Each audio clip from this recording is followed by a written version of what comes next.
I like to use crumbs as a texture bridge, as a bridge between a wet food and a crunchy food, as a bridge between a smooth food and a lumpy or more textured food. We can use crumbs in many different ways.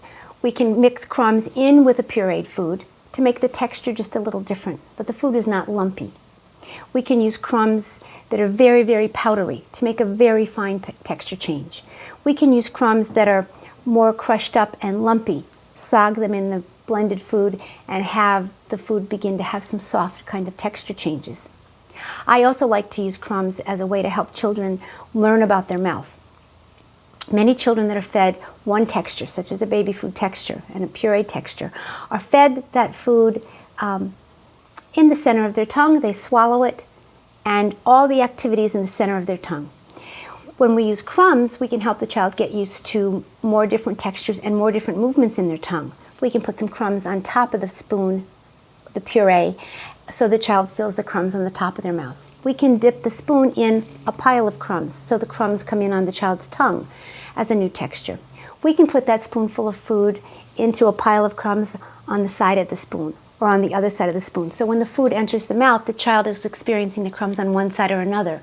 So instead of just having in the mouth central tongue experiences, the child is learning, I have a side of my mouth over here, and I have a cheek and lips over here, and I have cheek and lips over here.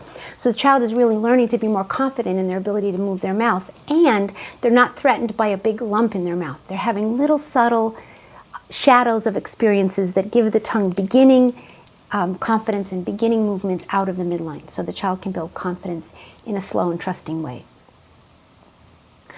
I love to use crumbs very prescriptively. Different kinds of crackers, different kinds of cereals will crumb differently, and I call it the art of crumbing. So some crackers, such as Ritz crackers, will crumb in a very fine, meltable kind of buttery way. Some crackers, like saltines, will crumb in a sharper, more pointed way. Some crumbs can wake up your mouth, like a ginger snap cookie.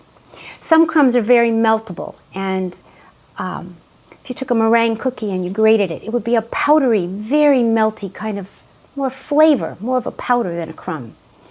Some crumbs, such as nuts that have been put in a coffee bean grinder, are a crumb, are a fine texture, but they don't melt. So we can pick the quality of the crumb that we're looking for, that will give the child the next experience that they need without giving them an experience that they might choke on.